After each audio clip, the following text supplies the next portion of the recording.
Homelessness has no color nor ethnic lines. We will meet with a few representatives from local agencies that are giving a helping hand. It's so here in this week's Latino Motion. Join us.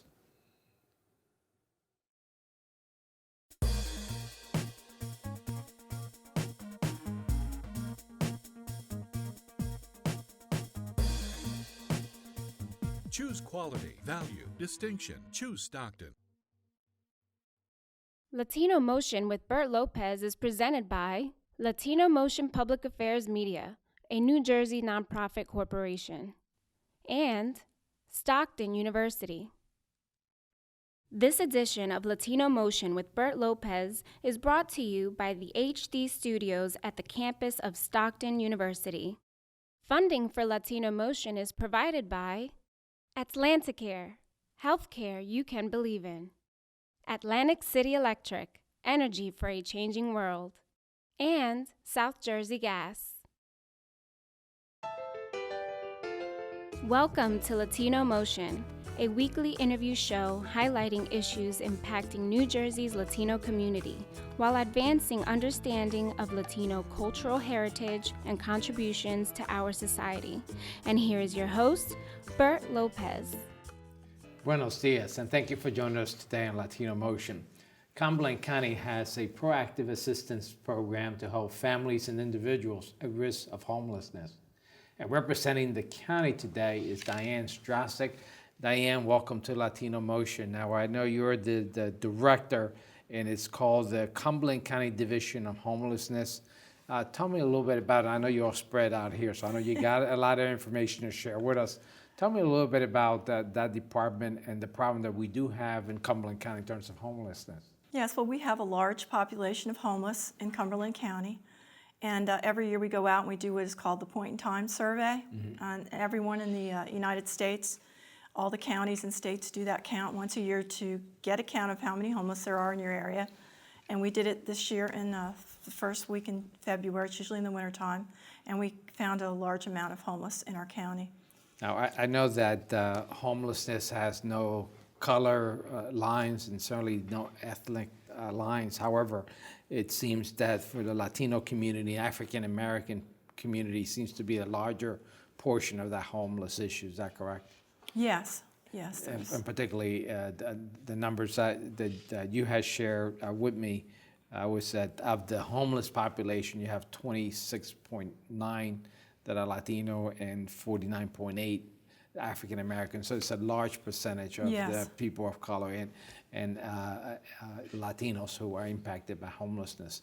Tell me a little bit about the programs that your division and your department offers. All right, one of the main programs that we offer is we do information and referral. So if someone is homeless or they know somebody that's homeless and they want to get assistance, they can call me on the phone. And we've developed a resource directory called the Homeless and At-Risk Resource Directory, which contains the names of all the shelters and the at-risk services, which would be utility assistance or rental assistance, so we can prevent people from becoming homeless to begin with. Yeah, that's a big and critical point. You want to catch and help and assist, give a helping hand to folks before they're in that situation where they are homeless. And some statistics say we're all a couple paychecks away from being homeless. So what exactly do you do? How are you able to help prevent a person from becoming homeless? How do you direct? Well, a lot of people know that we have programs. We have programs for rental assistance. A few of our different agencies do that. We run a few grants through my program in the county. So if someone's facing eviction, I keep track of the agencies that have funding. I'll tell them where to go and what kind of information they need to bring, and try to see if they qualify or not. So if someone's facing eviction or they're getting ready to have an eviction notice, if they can get 1 month of rent, then that could prevent their homelessness. Same thing with utility assistance. Sometimes if there's no heat in a home, that can be a real problem with parents with their children because of people find that out. That's not a good thing to have children in a home that has no electricity, no heat. Now, how do people get referred to? I mean, do they walk in? Do they get referred to you, or do you find that people are getting your number and just calling in? Most people call me on the telephone. Because of my name and my position, if you Google homelessness, my name's usually going to come up. So I get calls from California. I mean, people think that I'm the homeless person of the Right, world, right. which I'm not. But most people in the area know, about what we do. And I get phone calls from the police, from the hospital. I've been doing this for quite a while, so most people know, where to call. Now, obviously, within the Latino community, there's always a language barrier, and I know some of the agencies like CASA and others do refer those clients to you. The Spanish Community Center and other organizations I know have referred clients to you. Do you also have bilingual staff, or how do you help individuals that have language barriers? We have a bilingual staff person. I'm Okay. part of the Office on Aging. And I usually don't have that problem because if one of our agencies that provides services, Casa Prac, and so a lot of times, if I feel that that's the problem, I direct them to, to call them, and we work that way.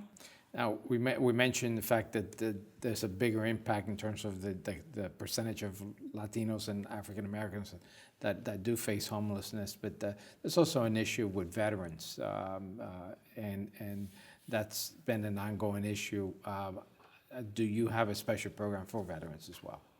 We don't have a special program in the county, but we work with agencies that do. Catholic Okay. Charities has a program called Ready, Vet, Go, which is a federal program, and they provide rental assistance and all kinds of advocacy for them, to help them get into homes. And there was an agency that I was with last night. They're celebrating our veterans, and they also do advocacy, and they just put up a home with Habitat for Humanity and housed a veterans couple. Plus, we work with Veterans Affairs. Veterans Affairs is part of the county, so I know veterans go to our veterans person, Miss Pittman.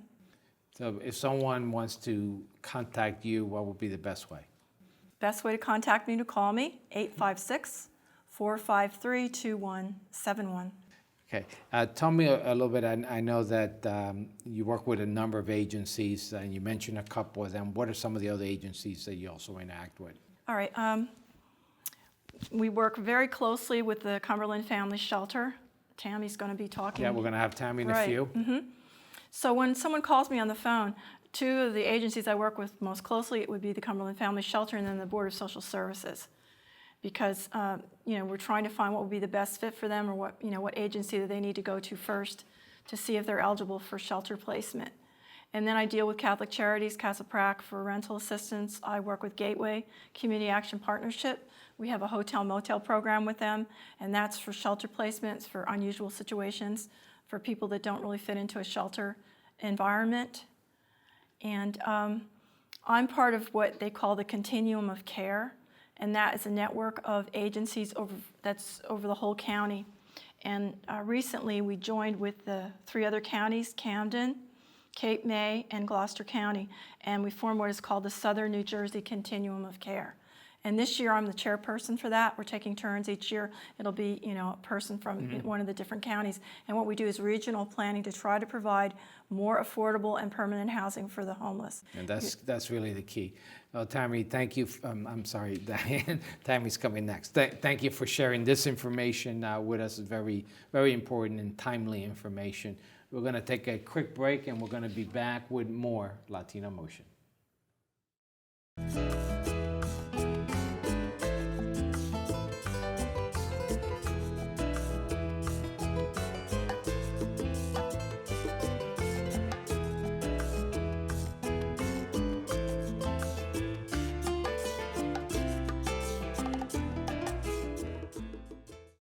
Latino Motion with Bert Lopez is presented by Latino Motion Public Affairs Media, a New Jersey nonprofit corporation.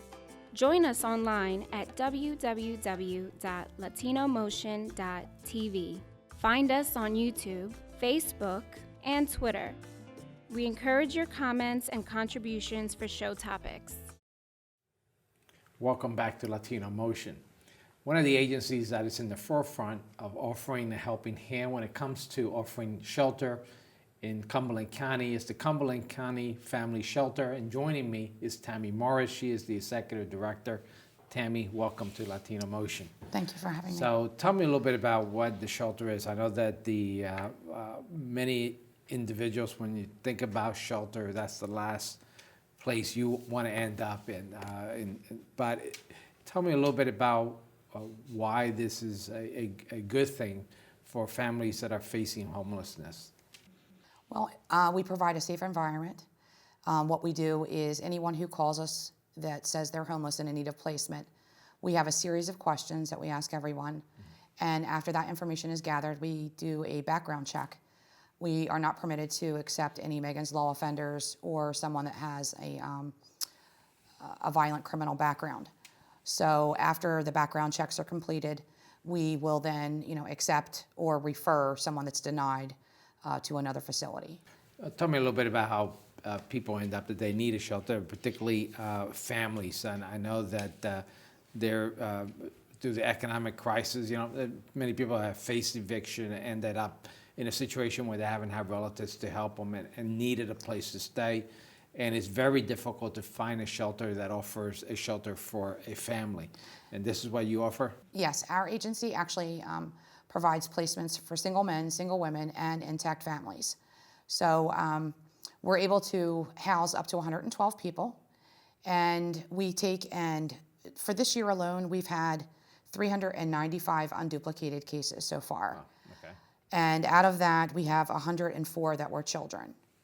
So once someone is accepted into our shelter, I will say that if all children, it's mandated, they must attend school. We also have tutors from the Bridgeton Board of Education that comes to our shelter and works with all school-age children so that they don't get behind in any of their studies. We also will work with the transportation departments for transportation. No child has to switch the school that they started in, so they don't have to leave their friends, and at least that part of their life is stable while they're temporarily housed in our shelter. Now, does the shelter get federal funds, or are, let's say, individuals that may be undocumented, are they able to qualify for the shelter? Undocumented, if they're referred by the Board of Social Services, we're able to assist them. And our referrals and our funding come from either two sources. Actually, I'm sorry, let me say three. Private donations is one source of funding. We also have a grant from the county, which is the Social Services for the Homeless. And then, of course, our referrals from the Board of Social Services. And normally all of our referrals are coming from Cumberland County Board of Social Services, but we have assisted in other counties from Atlantic or from Salem counties. So in terms of seeking help for a shelter, if someone's in need, what would be the qualification to, obviously you mentioned some already, the disqualifiers. Right. But what would allow them to qualify to be placed in the shelter? Well, again, when we're doing the screening, one of the issues is they cannot be sanctioned by welfare. Okay. That's a criteria that we have to meet with our funding sources. And we ask, and then we also confirm that by taking them to the Board of Social Services. But we can take more than just about anyone, that calls us. It's just that criminal background or the sanction status that would prevent them. Yes. Tell me a little bit about what services you offer. Obviously, once you provide the housing, this is not a permanent situation. You want to get them stable and be able to go out and find a permanent shelter. So how do you help those families and those individuals do that? Well, we, again, that screening form tells us a lot of information, and from that we're able to determine what services they need. Do they start with an income? Do they have one? If not, we will take them to the Board of Social Services. We also take them to the Social Security office. Maybe they might need mental health medications. We'll take them to the pharmacy. We also transport them to look for housing and for jobs. We do have some that are employed that actually are in our facility just temporarily until they can save enough money so that they can find their own apartment. We also assist them with taking to doctor's appointments, their one-stop career classes that they may have, to Walmart or to the laundromat. Just a whole host of different needs. Everyone's case is different. And so we have to look at each individual's needs and try to address each one of them so ultimately they can find the housing that they need. Now, you interact obviously with quite a number of other agencies, and how you have any success stories that you want to talk about? Yes. We had one individual, a female, and she has been in our shelter, I'd say at least 3 to 4 times. And she was an alcoholic. And as much as we were trying to encourage her to get the help that she needed, it took a while for her to admit that she had a problem. After, like I said, it was 3 or 4 times, and finally the last time she came, she enrolled in AA, and right now she currently is doing absolutely wonderful. She has a full-time job, she has an apartment, and she's not drinking any longer. So she was one of our big success stories. It took probably about 2.5 years before she was able to come to the realization that it was best for her health to give up the alcohol.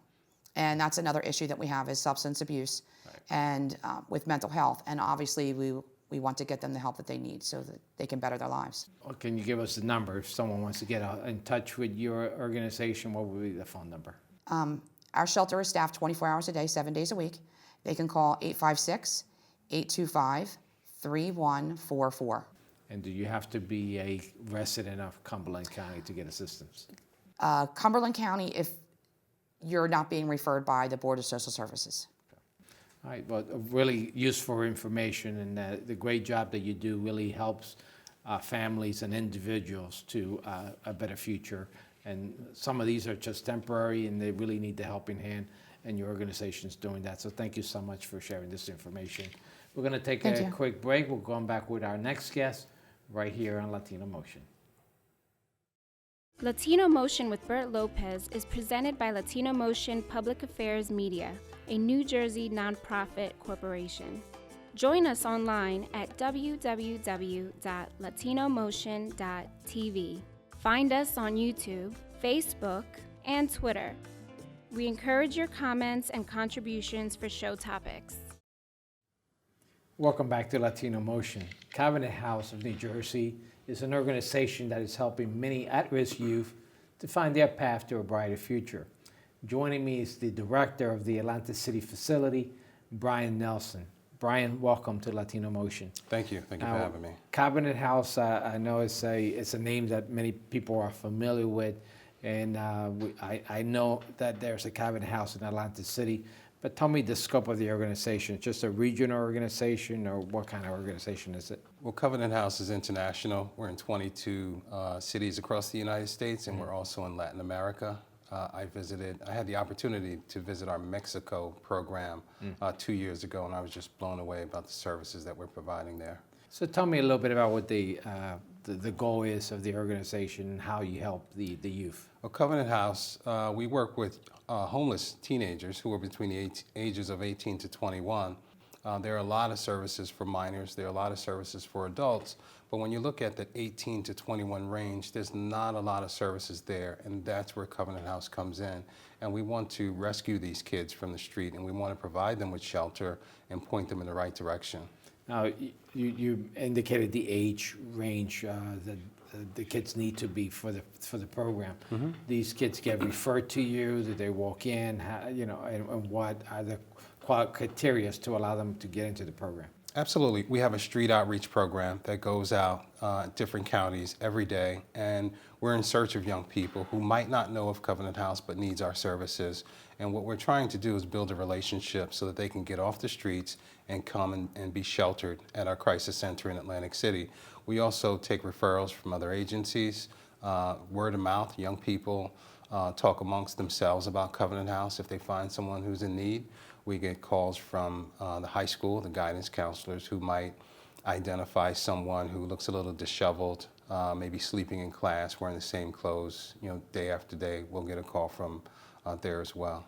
Now, it's very important that they get the help as quickly as possible. Obviously, the youth, particularly around that age, are prone to predators, whether it be the the sex trade, the drug trade, or gangs and so forth.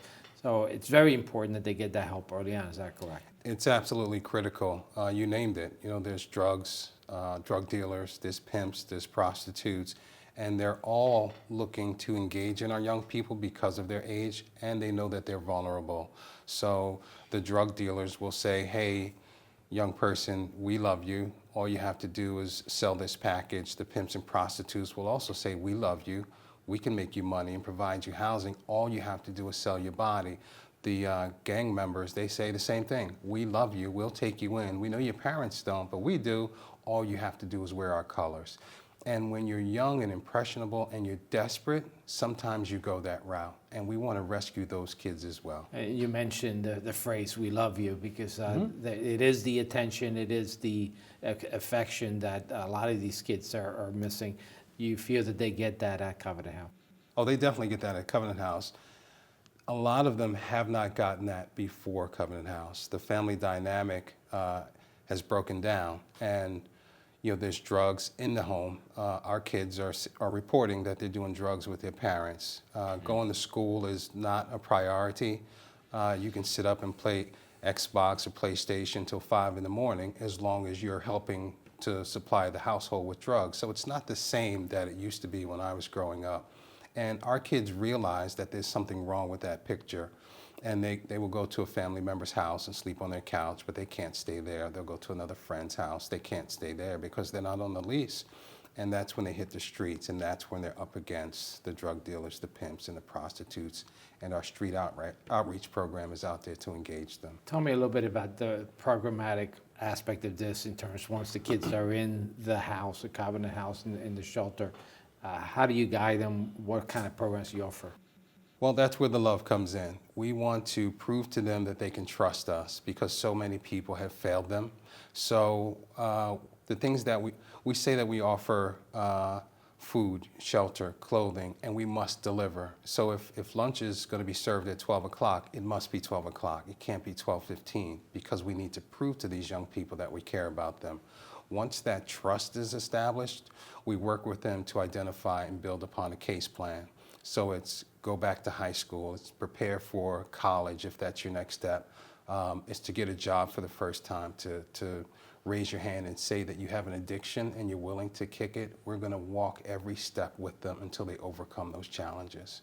Brian, tell me if a success story that you had with the youth at your facility. Oh, we've had plenty of successes. We've seen kids leave our shelter and attend college at Atlantic Cape Community College, Rutgers, Stockton University, and it's like our very own kids that we're sending off to college.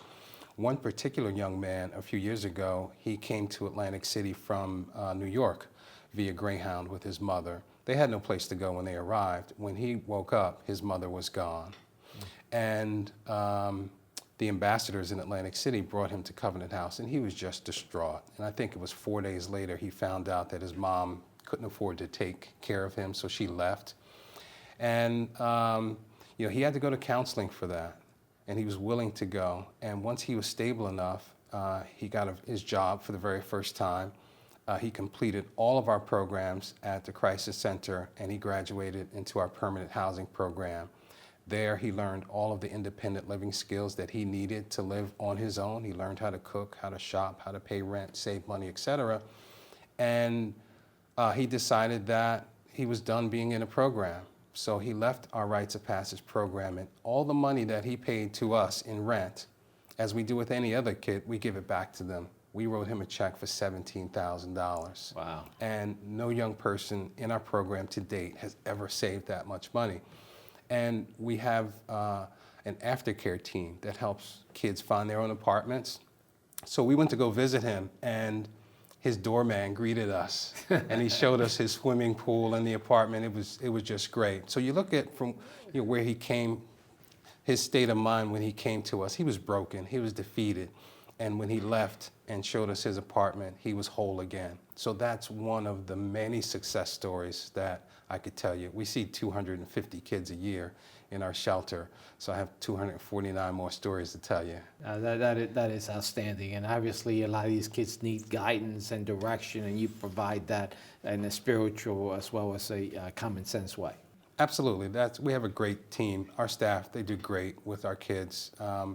We had a young lady come to us last night, 18, 19, and she has 2 children, and she doesn't speak English. Luckily, we had one of the staff members who could communicate to her. He spoke Spanish, so But we were able we'll to- talk about it. You need to get some more bilingual staff. we should talk about that. Unfortunately, this is all the time we had. It's Absolutely. great information, and applaud you for all the great work that Covenant House is doing Thank you. in our region. Thank you once again for joining us once again here on Latino Motion.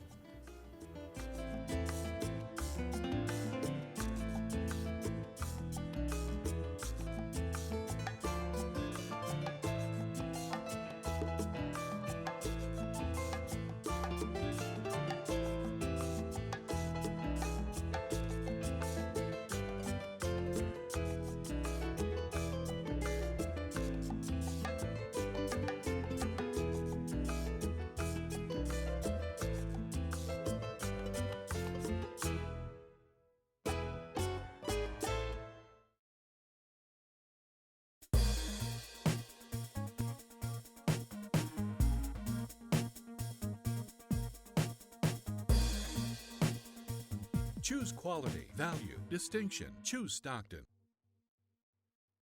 Funding for Latino Motion is provided by Atlanticare, healthcare you can believe in. Atlantic City Electric, energy for a changing world. And South Jersey Gas.